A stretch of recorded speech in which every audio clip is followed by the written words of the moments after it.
So we got Spider-Man and Pablo on a road trip to DC. I'm just going to put this out there. I think the whole point of the movie is photojournalists matter. If there's two themes, it's photojournalists are important and war is bad. If there's three, it's those two things I already said. And also military sounds are loud. Loud noises. Yeah. You've got the president who is played by Nick Offerman and pretty much Ron Swanson. Right. Whoever they had directing the military tactics either was pretending to be prior military, they were really bad prior military, or the director didn't listen to them at all, and they were awesome. Where are the drones? Yeah. Drone warfare is like the norm now, and it will be for the foreseeable future. Right. Zero drones?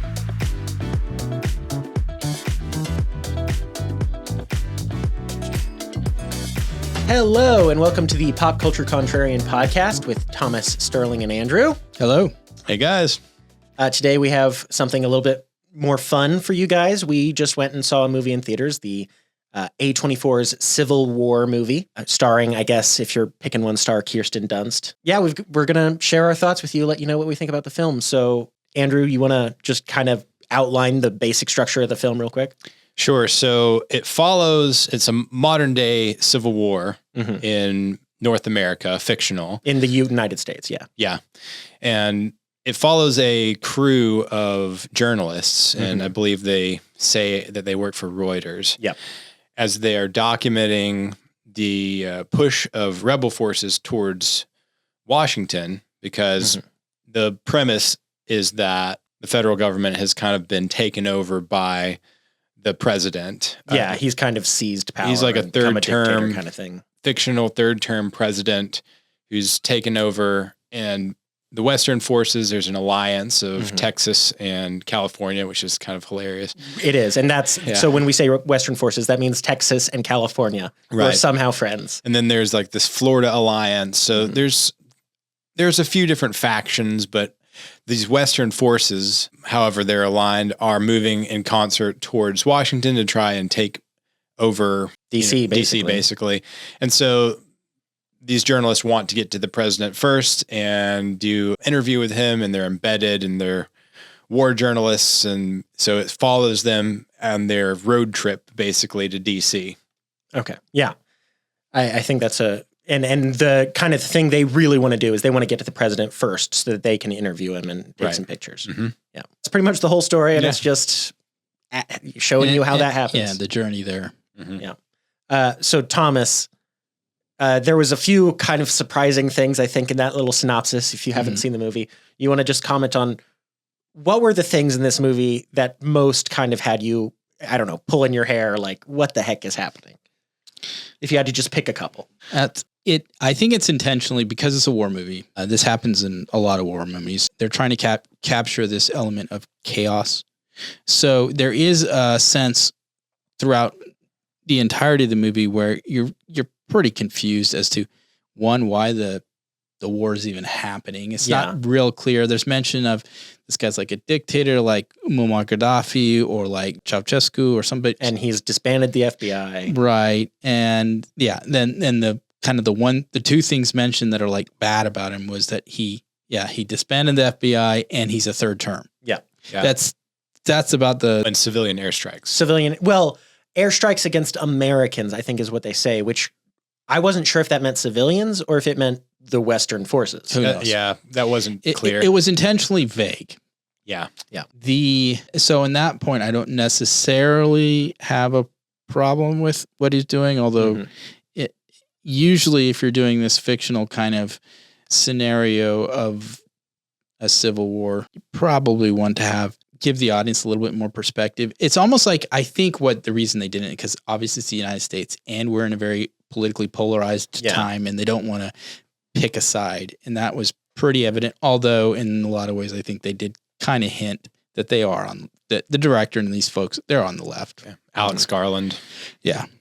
So the director is Alex Garland. And it seems there's definitely some kind of bias here, but I think going back to what you said a minute ago, there's just so little detail about so much of this. And then there's contradictory details. So you could kind of, superimpose pretty much any political bent onto pretty much any of the sides in this movie. Yeah. It was intentionally vague, I think. Yeah. So, and that, I'm just going to put this out there. I think the whole point of the movie is photojournalists matter.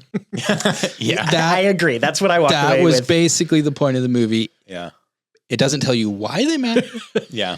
But you get the message. They matter. Not only does it not tell you why they matter, it doesn't even show you anything that's better for them doing their job. Yeah. It's just like, we're photojournalists, and it's important we take pictures of dead bodies after terrorist attacks. We don't help the people screaming in pain. We take pictures, and that's important. You know, it's interesting, a line that Kirsten Dunst, her character, delivers, and she's like the main, I guess, the protagonist. Yeah, I'd say she's the protagonist. Her name, the character is Lee. Yeah, and she's this veteran war journalist, and she says, I spent all these years in foreign war zones sending the message back home trying to say, don't do this. Yeah.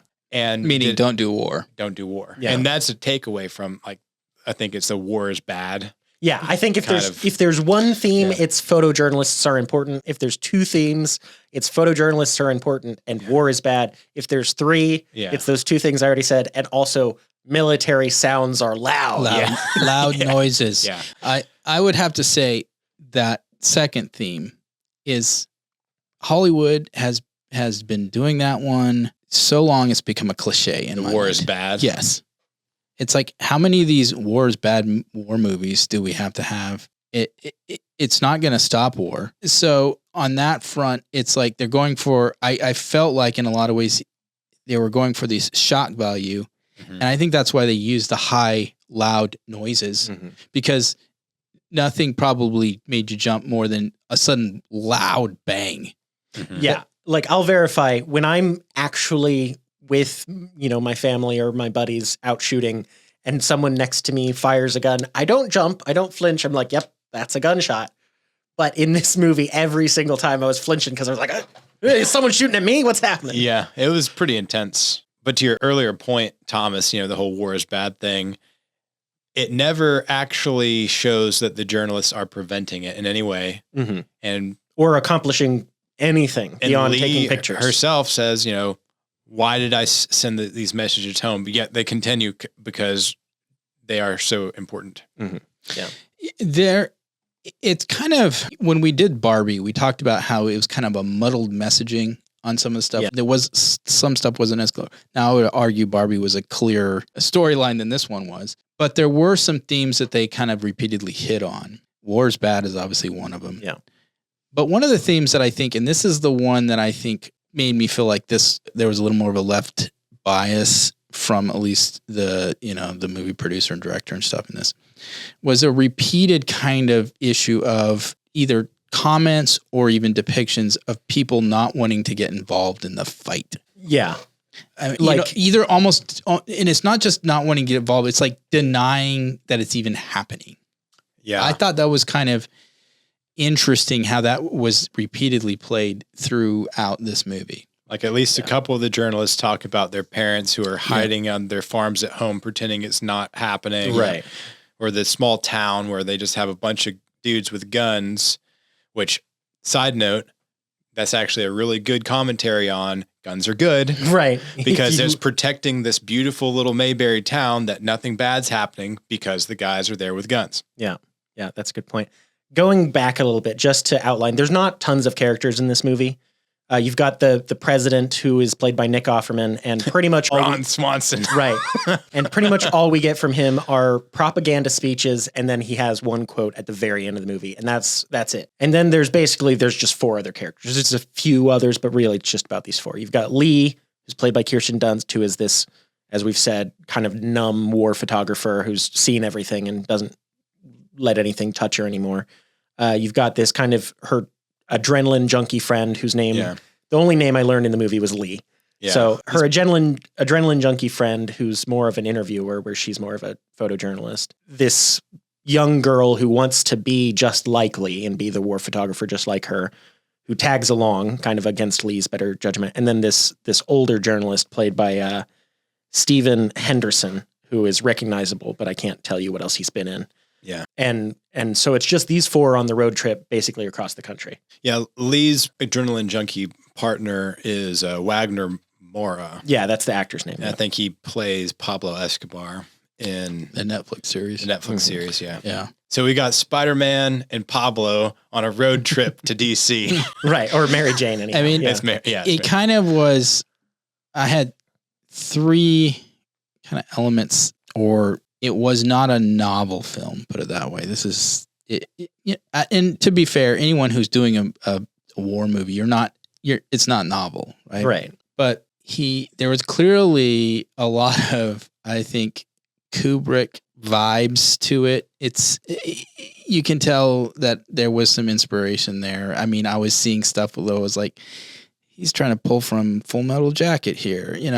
There was some scenes like that. Nothing rose to that Kubrick level. Then there was this kind of Zombieland vibe especially when they're traveling. I know Zombieland's a comedy, and this very much is not. This is very much not. But there was some of those vibes there where you're not, because they're moving across the country into basically unknown situations with not any kind of certainty as to who's controlling, like even what side of the conflict they're on. Mm-hmm. You have this kind of Walking Dead zombie kind of scenario feel. I think kind of what you're referring to is the fact that, every time they're on a highway, there's dead bodies hanging from overpasses, and the roads are full of abandoned cars and stuff like that. Well, it's not just that, but when they ended up in scenarios where they were actually running into people, humans, Mm-hmm. there was very few instances where there's clarity as to we're on this group's side of the controlled border of the fight, and we are on this other. Now we're in the other side. It was very vague. You weren't ever quite sure. Even the way the photojournalists kind of played, like they start in what's supposed to be New York City. Probably have comments on that later. Yeah. Mm-hmm. But the story starts in New York City, and this gives you this really dramatic, event where there's a suicide bomber that goes off with this crowd that's fighting against the authorities there. Well, I think they're trying to get water. Yeah, but there's no Sorry, I missed that. They're trying to get water in the movie? Yeah. At which point? During the protests. The protests for at the very beginning, that's what it was about. I never saw what it was about. I was just like, they're angry about something. Yeah, it wasn't super clear. A lot of stuff's not super clear. Right. Yeah. But you have this incident that tries to set up, I think, the tone, or at least the character initially of Kirsten Dunst, right? She's almost like stoic as the whole thing happens and just jumps in and does her job, which is take pictures. Yeah. Bodies but the sense is, well, this is a pretty dramatic event. People have been murdered, blown to bits. And are presumably still wounded. Who did this? What does this mean? Is the war suddenly entered into the streets of New York City? What's going on here? And all of a sudden, the next scene after this is they're sitting in a hotel, they're yakking it up. You're like, there's no it's so surreal that you're left confused, and then they're like, hey, and by the way, we're gonna travel to DC. We're gonna start to. That's our plan. And you're like, I don't understand, because it seems like the war is happening right here in downtown, or something's going on. What in the world? Well, I'll kind of push back a little bit. I think we'll do reviews at the end, but I think your and my review will be quite different. Yeah, Thomas. probably. But I thought it didn't jar me that they went from the bombing in the street to just this hotel where they feel safe, kind of having a party kind of thing. I thought it was kind of realistic. I feel like if we actually were in a civil war, and it was chaotic in the sense that this movie is depicting the war as being, which not all wars are that chaotic, but this one in the movie certainly is, then you probably would have, believers on one side or another doing bombings like that just because they've seen that on news and TV for years now. And I think it wouldn't always be clear, They could have made some effort to clarify some things throughout the movie, certainly. But I thought a lot of this movie I felt like was saying, we're a warning. If we're heading towards a civil war, these are the kinds of things you're going to be seeing, and it won't make sense. And I feel like that's a good warning to have before any war starts. Yeah. Really think about what's it going to look like. Well, I guess my pushback on that is that makes sense. I'm not saying that's probably what the message was, but I guess my concern is when you're doing a movie like this, where you have messaging, if you're doing a message like war's bad and something like this, just like any story, you gotta be believable. And I think that was my problem with so much of what we're showing is basically the movie strings together a bunch of these different vignettes, scenarios, some more believable than others. And how the characters end up getting out of some of these scenarios are either some are believable and some are just like they're just Hollywood. It's Hollywood. So you have that, and the lack of, like, let's say there was a suicide bombing that happened in New York. So is the front line there? Or is there a reaction? Like if they're in the hotel where the power's going out all the time and all this other stuff, and it's a result of the war and all these other things.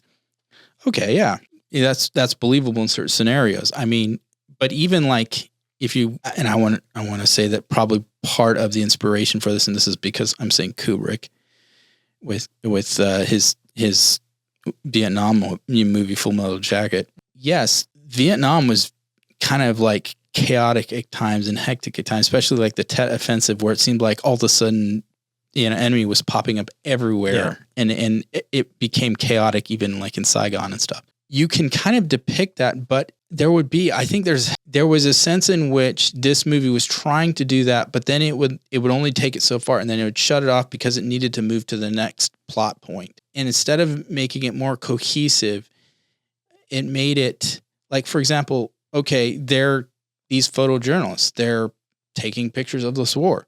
For who? Yeah. Posterity?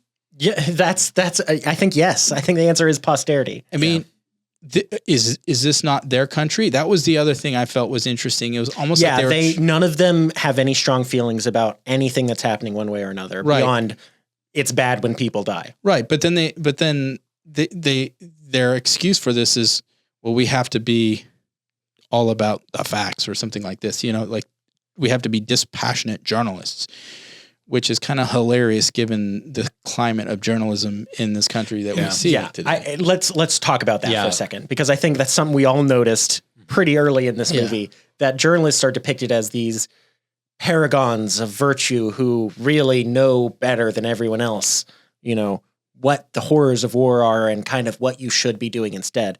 They don't ever explain that, but that's kind of the feeling you get. Yeah. And in the world today, I can't name maybe one or two journalists I could name that I actually have some modicum of respect for, and that's about it. Yeah. I would say that the whole idea of, journalists are not supposed to be involved in the story. I mean, the journalists are the ones who abandoned that idea. Yeah. Some of the media 101 classes in college that I took, we talked about that kind of stuff. And journalism in this country has not been that for quite a long time. Right. And the mask certainly came off in 2016 when Donald Trump was running for president the first time. Clearly. So I don't know where the director of this film falls in his opinions about journalism or the freedom of the press or the First Amendment or any of that stuff. But I do find it interesting that he does seem to try and depict them at least in the direction of the spirit of journalism, which is just to tell the story as it is. But I think at the same time, you can't help but just read into it and see and think about how far journalism has fallen. And also just to see that this 1980s war correspondent version of a future reporter just doesn't exist. And yeah, it's a complete myth. Yeah, I think that's right. And your comment about a 1980s version of a war correspondent is accurate, because they're going around with physical cameras and just taking black and white photos instead of just using their cell phone and live streaming everything that's happening, which is what future war correspondence is going to be and currently is.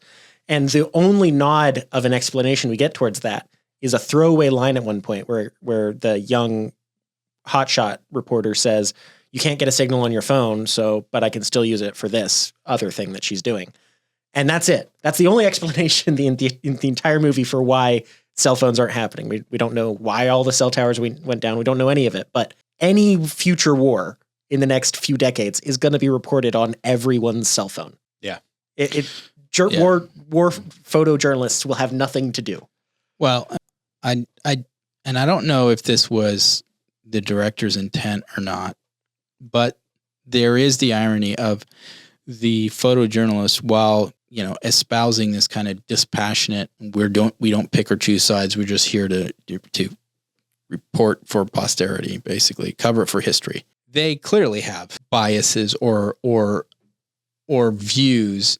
Now, they don't express political views necessarily, but they certainly are like not a fan of the president. They trust the Western forces and... Well, they trust the Western forces not to kill them, I think, but that's about it.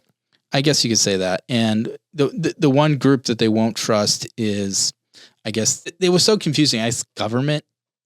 Yeah, the remains of the U.S. federal government. Yeah. They comment that you can't go to D.C. as a reporter. The reporters are enemies, are shot on sight. Right. We may or may not have some empathy towards that position. there is the one scene where they have the biggest run-in with presumably government forces. They're really not defined. There's some people in uniform, and that's about all we know. Right, but these guys were in at least fatigues. Right. Yeah. Well, but both sides were in fatigues. I know, that's why it was confusing. Yeah. But the first firefight, the guys that are the bad guys, I guess, or the government forces, put it that way, are the ones in fatigues where the rebel forces are in Hawaiian shirts. Yeah. For those who don't know, they're basically, in my opinion, was a reference to Boog Boys or Boogaloo Boys. Boogaloo, Civil War II Electric Boogaloo. So just these people who'd been ready for this. They were waiting for it to happen. Yeah, that's kind of, for some, that may be an obscure reference, but, in some cases, it's pretty much it's just guys who wear Hawaiian shirts and think about the Civil War. Yeah. I mean, there's just... But going to the main event, I think the guy with the red glasses, I think what you're about to talk about. He was the one that was, as best as I could see, was the one that was supposed to epitomize the MAGA character. He's a blatant racist who's all about America. And if you're a foreigner, you're basically immediately dead. Yeah. Yeah. He's caught, essentially he and his group seem to be involved in their own small personal version of an ethnic cleansing of a town. Yeah. Well, I was thinking about, were the bodies they were dumping in the grave, they were all sorts of races. They were white people too, right? They were. Yeah. But so that was true for what the Nazis, I guess, did. Well, it's the mass grave kind of concept. They're just dumping these bodies and they're throwing lye over it. And, they're just... We don't know why these bodies are dead. We don't know how they were killed. We don't know really anything other than they're being dumped in a mass grave. Yeah. And it's obviously Georgia. Yeah. So Georgia throughout the movie, in every scene, it's, like at the beginning in that first scene, it's New York City. And you can tell because there's an NYPD squad car right there saying NYPD. So this is New York. But if you've ever been to the city of Atlanta, you're like, that's Atlanta. Yeah. Hey, they shoot a lot of stuff in Atlanta. It's like the Hollywood of the South. Yes, it is. But it's never been so obvious to me as I'm watching the movie that this is not where you're saying it is. This is Atlanta. Yeah. So the guy with the red glasses, who you've probably seen in the trailer for this, he's featured prominently in the trailer. That's played by Jesse Plemons, who I've seen in other stuff. Oh yeah, he's good. He's a good actor. Is he in Breaking Bad? Yes, he's in Breaking Bad. He's in a really fun movie called Game Night. Yeah. Yeah. He's also in I think it's the FX Fargo series in one of the seasons. Yes. American. What kind of American? Yeah, so that's his line. Yeah. The reporters show up and they're like, we're Americans, as he's holding guns to their friends' heads. He's like, what kind of American? You don't even know what kind of American you are. North, South, Central? And then someone says Florida, and he's like, oh, okay, good, Central. I'm like, Florida is Central America to this guy? What does that mean? So that was weird. Yeah, it was weird. I think it was a reference to being like Hispanic. Yeah. Yeah, I guess so. Because South Florida. Yeah, so he asks all the reporters where they're from, and one says Missouri, and he's like, oh, okay, good. That's what I'm talking about, Missouri. Another says Colorado, and he's like, okay, that's fine. Colorado, that's good. And then he gets to one of these reporters, and it's this guy who has a Chinese accent, but he's been introduced. He's just kind of a fun character up until this point. And he's shaking in his boots because one guy's already been killed, and he says, I'm from Hong Kong. And Jesse Plemons just like, Hong Kong, China. shoots him. Yeah. That's the only reference to China in the whole movie. Like, Yeah. I don't know why he wanted to kill Chinese people. I don't think anyone could possibly know. I thought maybe you were talking about them showing their biases in the movie, the creators. I thought maybe this was a kind of a hint, like, see, if you let this kind of chaos get out of control, then these white people who really wanted to ethnic cleanse all these years will finally do it. I thought maybe that's what that was, but really it's not clear. It's not. I mean, I think there's elements of that. You know, what it's true that war will bring out some of the worst in people, right? Yeah. People who if it's this chaotic, like not all wars are that chaotic. Sometimes right. on either side of the front lines, it's quite peaceful. It's just right at the front lines where the wars right. happen. And that's where this was kind of, it was confusion. It was like I said, you ended up with like the three things we said, you know, war's bad, photojournalism matters, and loud noises. Yeah. I cannot stress enough how when they were doing the sound design for this movie, anytime there's a gunshot or a truck going by or a helicopter flying overhead, they were like, turn that one all the way up and then draw on an 11, go up to that too. Yeah. It was wild. Yeah. I do think that the scene where they're right before they're going to go into DC, you know, they're at the staging area somewhere outside of DC in Georgia. All the military aircraft and military equipment that's being airlifted up and like taken out and everything, all those helicopters and everything. I wonder, they must have gotten with some, you know, U.S. military unit, be like, hey, are you guys, can we get with you while you guys are, you know, doing some type of war games and moving stuff or something? Cause this is going to be cool for the movie. That's what it felt either like. they did that or they rented it or something. But yeah, all the equipment is, you know, 2000s era equipment. Yeah. It's not anything later than that, really. I think maybe you see some F-22s fly over at one you see point. some, whether or not they were real or not, I don't know. Yeah. But. Yeah, I found it interesting. You know, whoever they had directing the military tactics either was pretending to be prior military, they were really bad prior military, or the director didn't listen to them at all and they were awesome. Yeah. I hope it was number 3. Yeah. I expect that's what it was, but I saw so many tactical things that made no sense to me. And one thing that was interesting, I mentioned this earlier to Sterling before the show, was where are the drones? Yeah. Yeah. Drone warfare is like the norm now, and it will be for the foreseeable future. Right. Zero drones. And I know what you mentioned when we discussed this was, okay, if all the cell towers are down, if technology has for some reason been interrupted. Yeah. Maybe that's an explanation. That's kind of a prerequisite for this entire movie, is somehow all technology from like 2005 onwards just went kaput. Yeah. I guess, did Obama's film, what was Obama's film called? I'm blanking on it now that you Netflix Leave the World Behind? Yeah. Did Obama's film Leave the World Behind happen like just before this? Before this. Yeah. Maybe. I don't know. So yeah, in that movie, a cyber attack knocks out like all of America's technology, I guess. Yeah. We haven't seen that one, or I haven't. So, you know, on the topic of it's really hard to know where the lines were drawn, I do think it could be observed that that's sort of the political landscape we're observing now. There are a lot of different ideas, and sometimes there aren't any clear lines like this and this. Like, what's the one thing that sparked off the original American Civil War? There was like one thing. There were a lot of other things, but there was one ultimate thing. So what was the thing? Yeah, the overriding thing In was this slave film. state versus free state. Right. In the actual Civil War. So in this film, what was the thing? Because there has to be a thing. Yeah.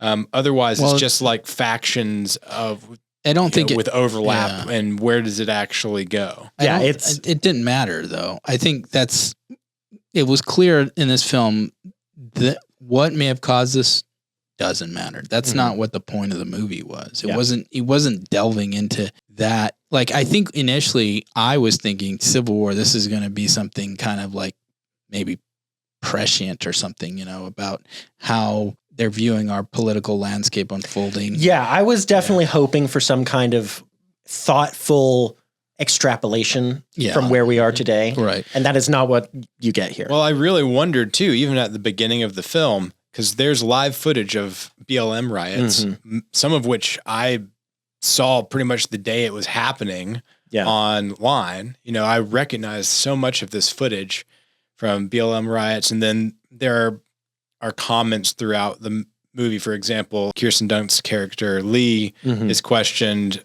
about her documenting the Great Antifa Massacre. Right. And that was like her first big picture that won her fame. And so there are all kinds of elements taken from our current political landscape. But then ultimately, there's no real commentary on it. You lose so much because it's all cloaked in this non-specific mist. Yeah. So like even the Antifa massacre, okay, there was a massacre involving Antifa. Were Antifa massacred or did they do the massacre? We don't know. Yeah. It had the feel of kind of like it was, you know, near future dystopia where there was some event that results in the country falling into this kind of chaotic scenario. That's where I feel like it felt, you know, this Walking Dead kind of feel to it, because in the sense Walking Dead starts out where society is suddenly collapsed. Now the reason is because, you know, this disease goes out and, you know, turns everybody or half the dead bodies into zombies. into zombies and everything. But it also had this kind of video gamey Last of Us feel, like you're just kind of dropped in and here's the goal, here's the focus, we're moving to the next point. We're moving to the next point. There's kind of an agenda. We want to end up in DC, and then you're going to move through these different like levels and you're going to end up there. So it kind of had this video gamey feel to it as well. Yeah, I definitely see what you mean. All the different scenes, vignettes can kind of be viewed as levels. Right. I'm going to kind of defend the movie a little bit here. Okay. So movies are at their core a visual medium. It's about what you're seeing on the screen, you know, much more than it is about the writing or everything else. It's about what you see on the screen.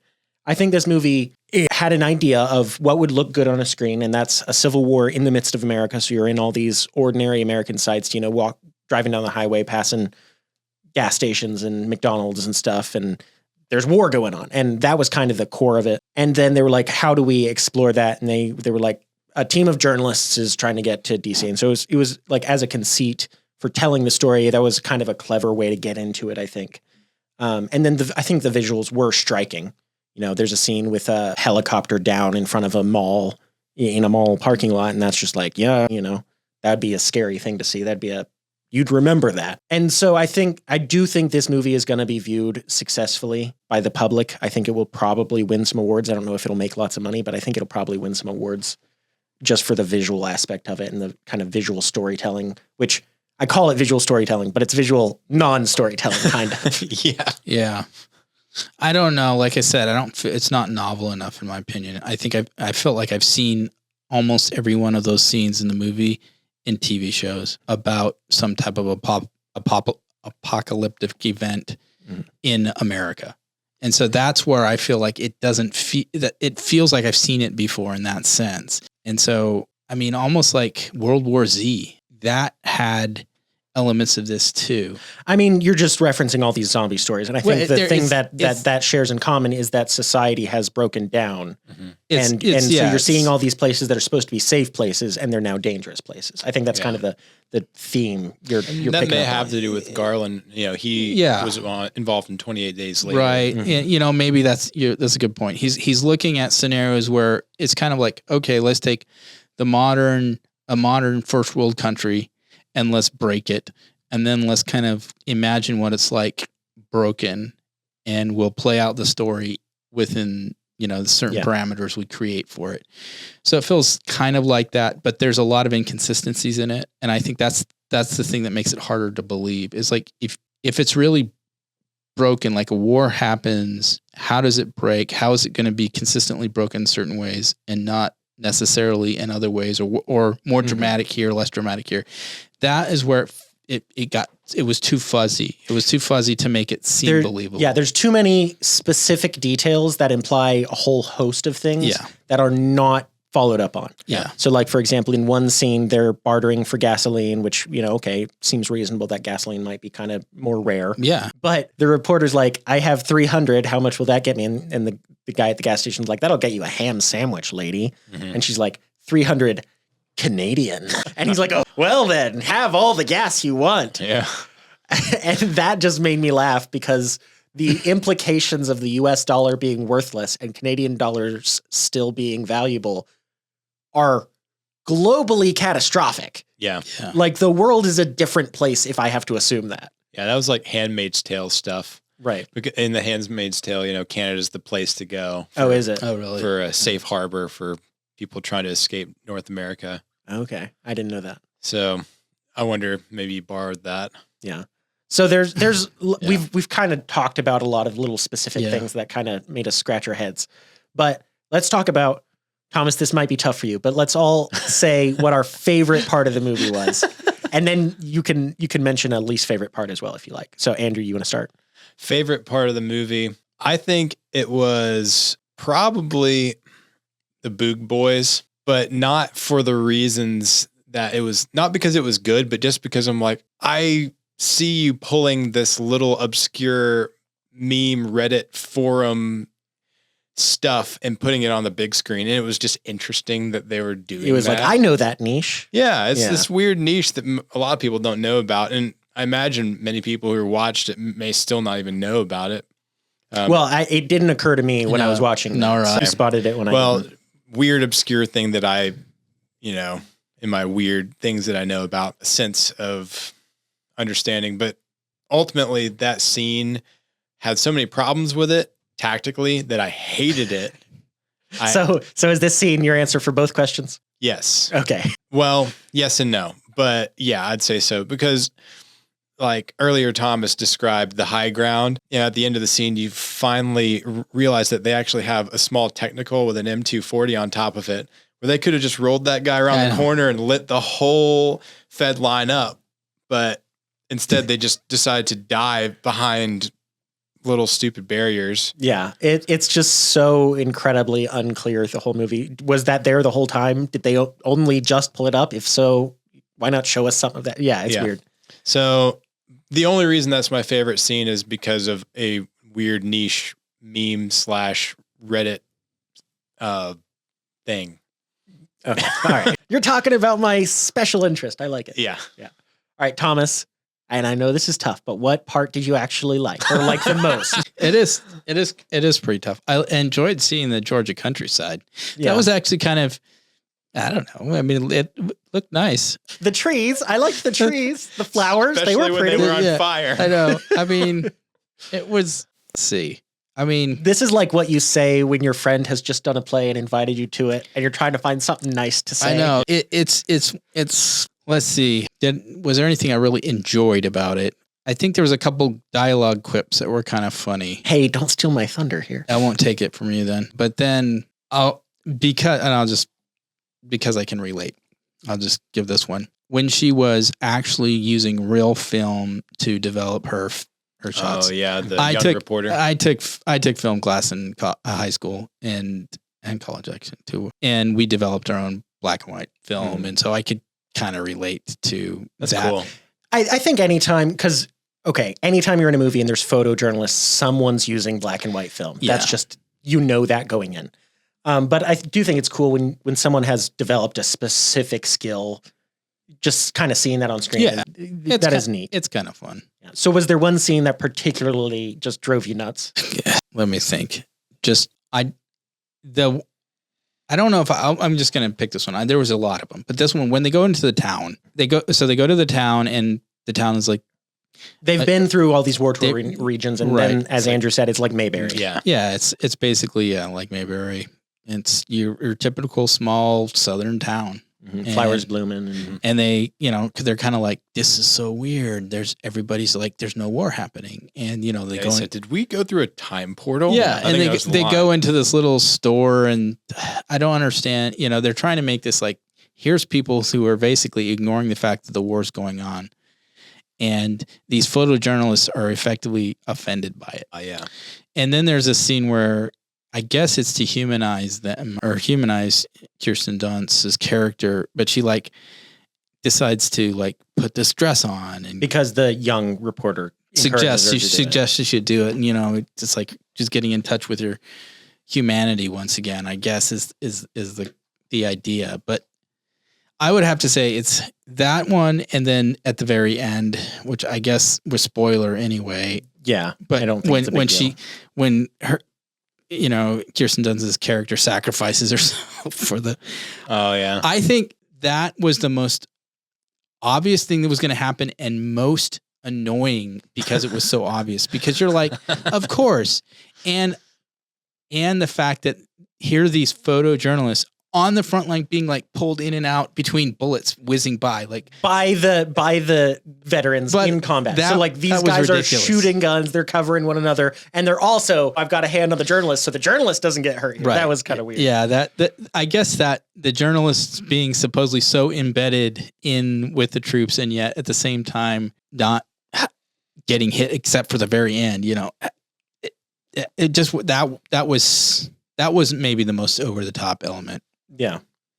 Okay. I think that's a pretty good. It was kind of silly the way she saves her little friend, where if she just tackled her, they would have both been fine. Yeah. Anyhow. All right. But going on to my favorite scene. So my favorite scene is one we haven't really talked about, but in one of these little vignettes, as they're traveling across the countryside, they come under sniper fire. And they pull over behind a 18-wheeler that's there for some reason. They're in like this Christmas village thing. It's weird. So there's Christmas music playing the whole time. And anyhow, the kind of adrenaline junkie guy runs over and takes cover and suddenly sees right in front of him, and there's a pair of guys in fatigues, one of them with a sniper, one with a spotter. So a sniper and a spotter. And they're doing counter sniping. And the adrenaline junkie guy is like, "Who are you guys?" And they're like, "I don't care, dude." And he's like, "Who's shooting at you?" And he's like, "I don't care, dude." And he just keeps asking these questions of these guys who are actively trying to counter snipe.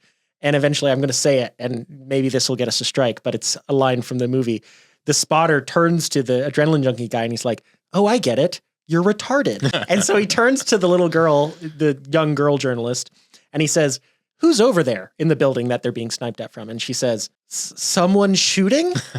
And the spotter just deadpan turns to the adrenaline junkie and he's like, this is the situation here. So I just loved the out of nowhere, the humor of, "Oh, I get it. You're retarded." That just made me laugh, because that seemed like a genuine, these young boys who join our military, that's kind of the response they would have in that situation. Yeah, I guess you could say it was a moment of, there comes a time where the politics don't matter anymore, and you're just there surviving. There's bullets flying at me, so I'm going to shoot bullets at them. It was this part of me was like, that theme kind of was played out throughout the whole movie. We're just trying to survive here. Yeah. And yet they were like that scene where they switch vehicles while they're on the road, they're crazy, like Footloose type of nonsense. Yeah. That bugged me for sure. I will say, though, my least favorite scene, it is the scene with the red glasses guy just shooting the Hong Kong guy just because I'm like, I don't get this. I don't understand what you're trying to say. I don't, like, as a moment for the characters, them being scared for their lives, it works for the story for that. But in every other respect, it's just like, what is happening here? Yeah. All right, chaos. I'm going to reverse order now. Okay. We're heading towards the end of this. So have we been doing 5 stars? We've been doing 10. 10 stars. Okay, I will never remember that for some reason. Anyhow. So out of 10 stars, I would rate this. I thought as a drama, trying to get you to feel for the characters, kind of know what they're going through, I thought it did that fairly well. It's not some classic movie. The visuals are pretty good, the cinematography. I was worried that you weren't going to get to see a big battle in the entire movie, and then they finally delivered that at the end. So I appreciated you that. Eye candy, I guess. Yeah. I want to see some stuff blow up. Had to get your fix. I'm a guy. I want to see stuff blow up. I'm not going to apologize for that. So again, it's not an excellent movie, but I'll give it a 6. 6 out of 10. So Thomas. I'm giving it a 4. It was a try hard. I feel like it was somebody wanting to be Stanley Kubrick who isn't Stanley Kubrick. Mm-hmm. Yeah. It's like he took a lot of cues. I think it's more dystopia than war movie. Yeah. That's how I would classify Most of it is dystopia. That's why I was so worried we weren't going to get to see a battle scene. Like all this military hardware, and I don't get to see things blow up. That I call BS. Yeah. I think I'm going to stick it. Let's see. I think I'm going to go with a 6, just like you, Sterling. Part of the problem that I had with it was I know that the movie was not about a specific thing, but when given the opportunity to speculate and then you just don't speculate. Yeah, there was a lot of missed opportunities. I feel like there could have been so much more to the story. There was so much more that I hoped for. Yeah.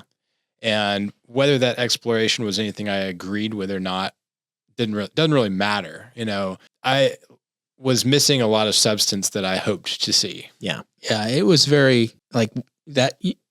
I think we were walking out of the theater with a couple other folks who had seen it with us, and their response was like, worst movie ever. One said, yeah, worst movie ever. But I think part of that is when you're judging a film, you want to kind of have the sense of like, well, what was the point? Yeah. And that's where I feel like when we kind of jokingly said loud noises and stuff, but I mean, legitimately, you're kind of left scratching your head as to like, I'm not really sure what the message was. Like when you pointed to, well, war is bad, but I mean, yeah, that's cliche now. So yeah. What was the point of this movie? What do you learn about the human condition, or what insight do you have into culture or something after this movie? And I'm going to say none. Yeah. Not that I was able to identify. Yeah.